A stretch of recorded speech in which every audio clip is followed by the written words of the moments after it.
Good morning students.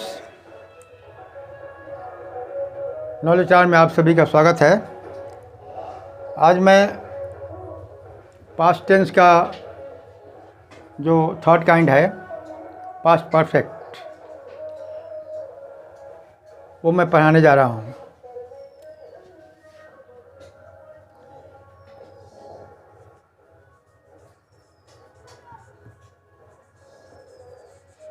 Past tense का third form, third kind, past perfect.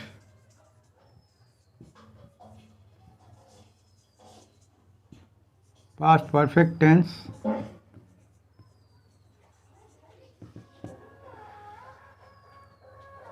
इसका छोटा सा एक डिफिनेशन ले लीजिए।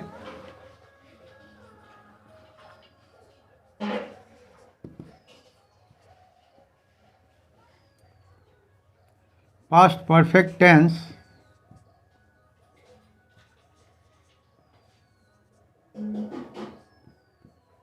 the past perfect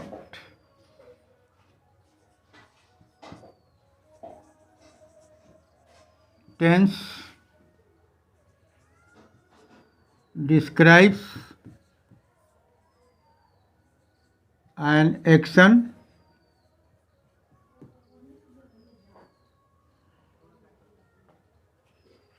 completed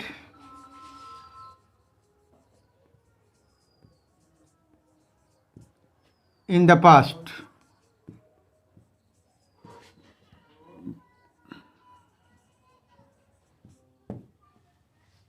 ये पास्ट परफेक्ट की डिफिनेशन है।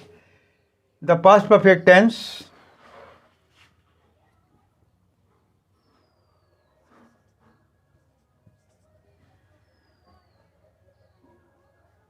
describes an action completed in the past. Past perfect tense से ये पता चलता है कि कोई काम पास्ट में कंप्लीट हो गया।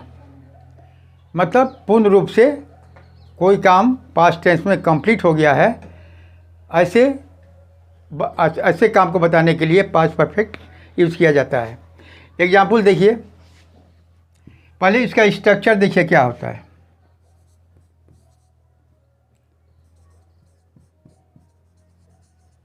स्ट्रक्चर है, फर्स्ट में आपका सब्जेक्ट होगा, प्लस इसमें आपका हेड लगेगा,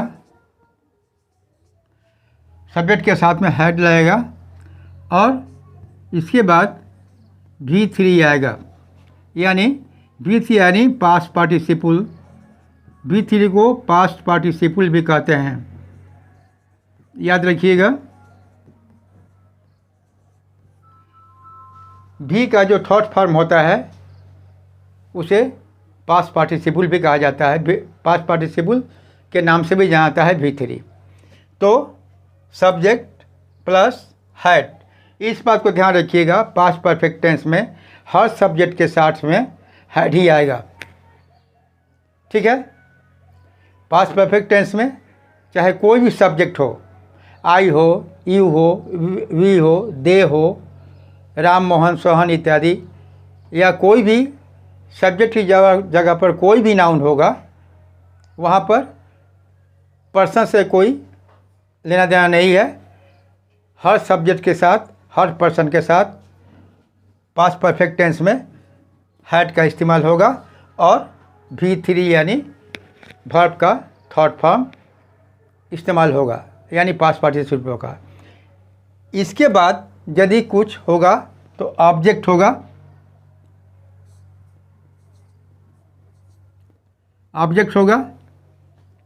और इसके बाद इसमें आपको एक्स्ट्रा यदि हो तो होगा। अब हम एग्जाम्पल देखते हैं।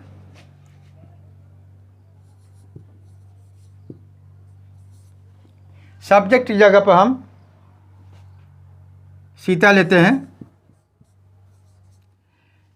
और सीता के साथ में हैड तो रहेगा ही। हम बता दिए हैं कि हर सब्जेक्ट के साथ में इस टेंस में हैड का ही प्रयोग होगा। तो सीता हैड। अब देखते हैं वर्ब। वर्ब की जगह पर कोई भी वर्ब हम लेते हैं, मान लीजिए हमने राइट लिया, तो राइट का थर्ड फॉर्म क्या होता है? Write, wrote, written. तो यहाँ पर V3 यानी राइट का पास्ट पार्टिसिपल रूप होगा, यानी V3। तो शी हैड रिटन। अब ऑब्जेक्ट जब यदि कुछ लेना चाहते हैं तो आप लेटर ले लीजिए। अब देखिए, हो गया सेंटेंस।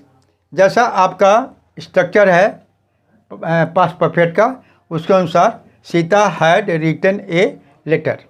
आप देख रहे हैं सब्जेक्ट की जगह पर सीता, हैड रहेगा ही, और V3 यानी राइट का थर्ड फॉर्म यानी पास्ट पार्टिसिपल रूप रिटन हो गया, और ऑब्जेक्ट की जगह पर लेटर हो गया, ए लेटर। तो she had written a letter. इस सेंटेंस से क्या पता चलता है? इस सेंटेंस से ये पता चलता है कि पत्र लिखने का काम पास्ट टाइम में समाप्त माने कंप्लीट हो चुका था। पत्र लिखने का काम पास्ट टाइम में समाप्त हो चुका था, पत्र लिखना बाकी नहीं था। ठीक है, और एक सेंटेंस दूसरा लीजिए। I had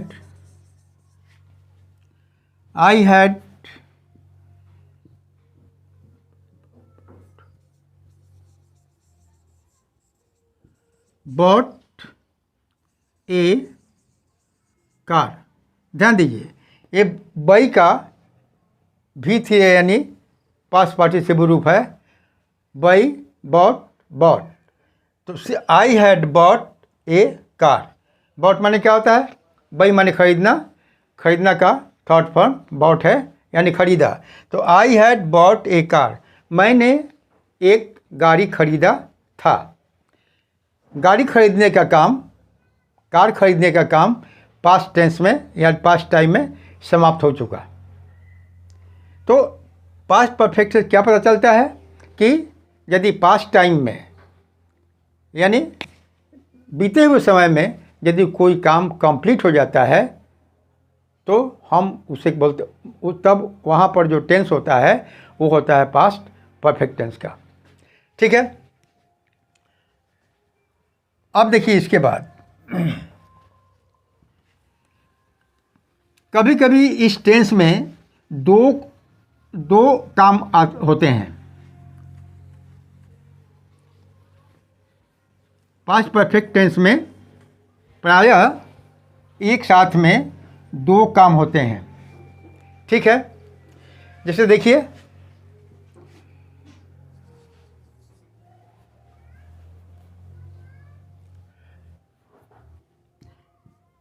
यदि ऐसा होता है, हमेशा ऐसा होता है कि पास्ट परफेक्ट टेंस में एक साथ में दो काम होते हैं। एक काम पहले होता है और एक काम बाद में होता है।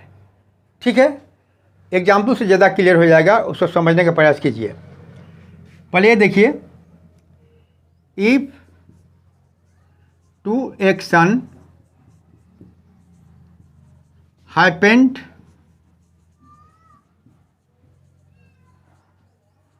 in the past, if two action happened in the past,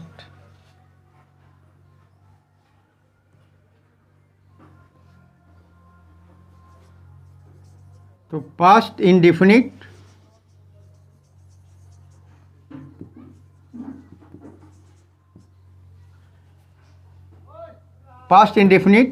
is used in one clause and past perfect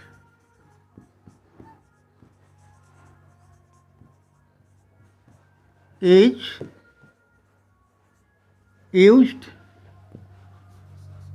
in the other।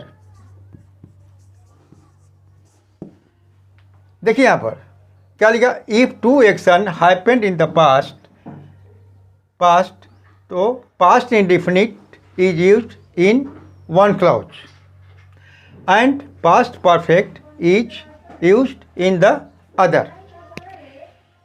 मतलब ये होता है कि यदि पास्ट में यदि दो काम एक साथ होते हैं, दो काम यदि एक साथ होते हैं, तो वहाँ पर जो काम पहले होता है, जो काम पहले होता है उसके लिए होता है पास्ट परफेक्ट, और जो काम बाद में होता है उसके लिए होता है पास्ट इंडेफिनिट।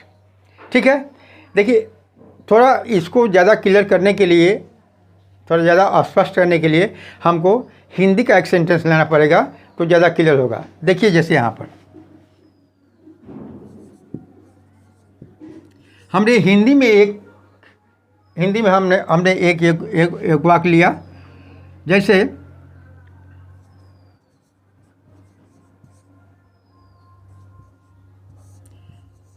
पुलिस के आने के पहले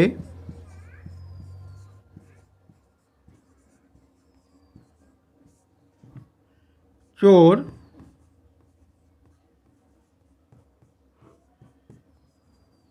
भाग चुका था।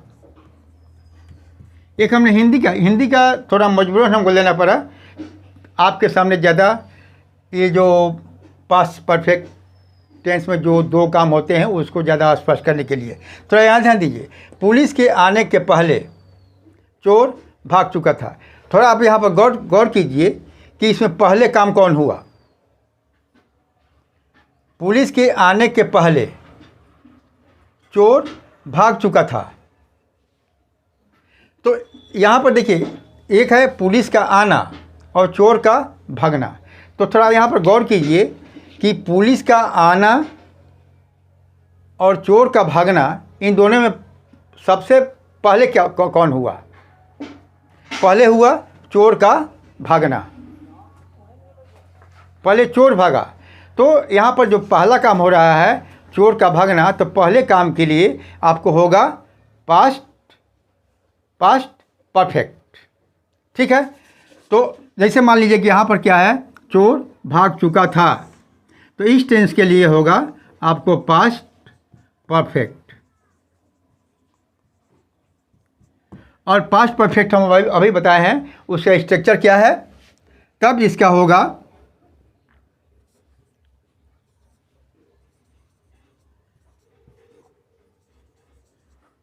तब इसका ट्रांसलेट क्या हो जाएगा आपका, पहले होगा चोर भाग चुका था पुलिस के आने के पहले। चोर पहले भाग गया, बाद में पुलिस आई, तो पहले काम हुआ चोर का भागना, तो यानी वो हो गया पास्ट परफेक्ट। और पुलिस बाद में आई, ये हुआ आपका, तब इसके लिए होगा पास्ट इंडेफिनिट।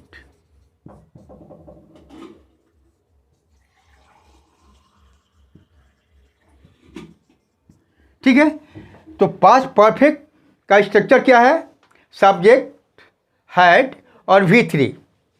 तो चोर भाग चुका था, तो देखिए इसका क्या होगा, the thief had fled away. देखिए पुलिस के आने के पहले चोर का भागना पहले हुआ, तो जो काम पहले हुआ उसके लिए हम पास्ट परफेक्ट का जो नियम है, स्ट्रक्चर है, उस पर उसका अनुवाद करेंगे। तो होगा the thief had fled away, चोर भाग चुके थे। अच्छा, पुलिस के आने के पहले, तो यहाँ जो पहले जो है इस टेंस में बिफोर का इस्तेमाल किया जाता है, तो क्या हुआ, बिफोर पहले लगाएंगे, बिफोर पुलिस के आने के, तो पुलिस के आने के पहले, तब इसके लिए आपको पास्ट इंडेफिनिट का जो स्ट्रक्चर है उसको इस्तेमाल करना होगा। तो क्या होगा, बिफोर द पुलिस केम। आपको बताया गया है पास्ट इंडिफिनिट में V2 आता है, ठीक है। तो ये हुआ पुलिस केम, मतलब ये जब पास्ट इंडिफिनिट हुआ तो देखिए यहाँ पर कॉम का सेकेंड फॉर्म केम हुआ, द पुलिस केम। अब हो गया पुलिस के आने के पहले, before the police came, police के आने के पहले the thief had fled away, चोर भाग चुके थे, ठीक है। और एक सेंटेंस देखिए दूसरा, इसी के आधार पर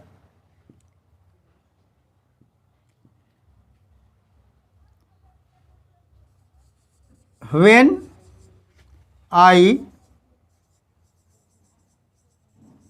reached school, when I reached school, the bell had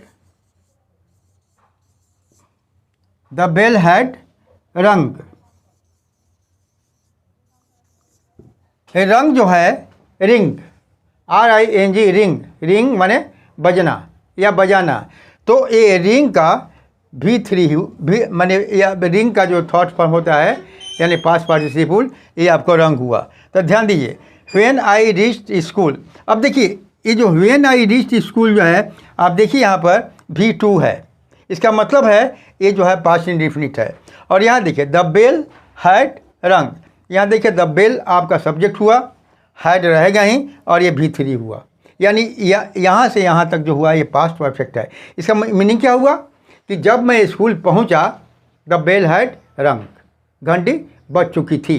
तो घंटी का बजना पहले हुआ था और उसके बाद मैं पहुँचा, तो ठीक है।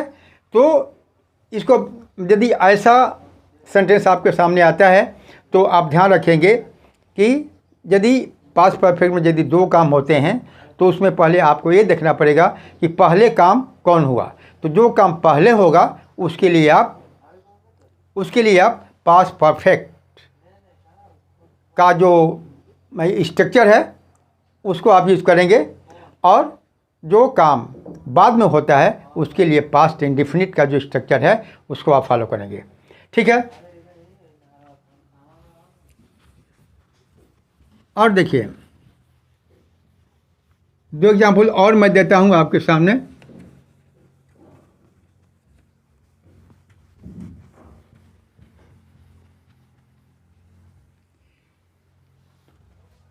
थोड़ा हिंदी में 200 सेंटेंस लेते हैं ज़्यादा क्लियर करने के लिए, यहाँ ध्यान दीजिए।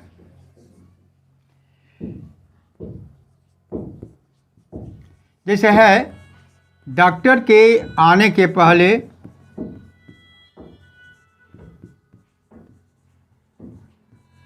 रोगी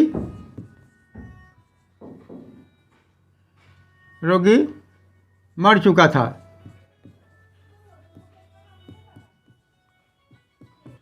ध्यान दीजिए, आप लोगों को मैं ट्रांसलेशन नहीं पढ़ा रहा हूँ, लेकिन मैं आप लोगों को हिंदी सेंटेंस के माध्यम से थोड़ा पास्ट परफेक्ट को क्लियर करने का, स्पष्ट करने का प्रयास कर रहा हूँ आप लोगों के सामने। तो देखिए डॉक्टर के आने के पहले रोगी मर चुका था। ध्यान दीजिए यहाँ पर रोगी का मरना पहले हुआ, रोगी का मरना पहले हुआ और डॉक्टर का आना बाद में हुआ। ये काम पहले हुआ तो हम बताएं पहले काम के लिए होगा पास्ट परफेक्ट,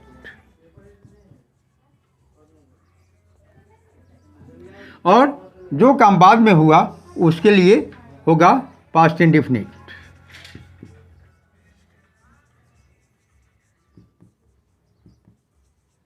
ठीक है, तो जो काम पहले होगा पास्ट परफेक्ट। तो पास्ट परफेक्ट का जो स्ट्रक्चर क्या है, सब्जेक्ट, हैड और V3। तो यहाँ देखिए रोगी मर चुका था, द पेशेंट, रोगी यानी द पेशेंट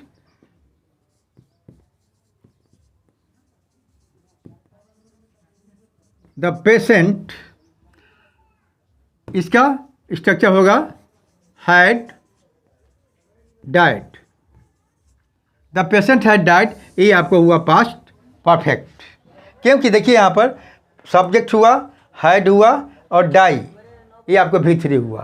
तो ये हो रहा है पास्ट परफेक्ट का स्ट्रक्चर हुआ। अब डॉक्टर के आने के पहले पहले जो एक वर्ड है उसके लिए आप बिफोर यूज़ करेंगे। बिफोर है ना, डॉक्टर का आना बाद में हुआ, तो डॉक्टर का आना जो बाद में हुआ उसके लिए होगा पास्ट इंडेफिनिट। तो पास्ट इंडेफिनिट का जो स्ट्रक्चर है सब्जेक्ट और V2, इसलिए तो हुआ द डॉक्टर केम। इसमें क्या होता है, सब्जेक्ट और V2 होता है। मैं बता दिया आप लोगों को, पास्ट इंडेफिनिट में सब्जेक्ट और V2 होता है, पास्ट परफेक्ट में सब्जेक्ट और इसके बाद में हैड लगेगा और इसके बाद V3 होगा। ठीक है, तो आज का क्लास मैं यहीं एंड करता हूँ। इसके बाद में पास्ट टेंस में एक जो फोर्थ काइंड है पढ़ाना बाकी रह गया है, जो मैं हो सकता है कि कल कंप्लीट कर दूंगा। और मैं इसके बाद में आप लोगों को वॉइस का चैप्टर स्टार्ट करने जा रहा हूँ। तब तक के लिए धन्यवाद।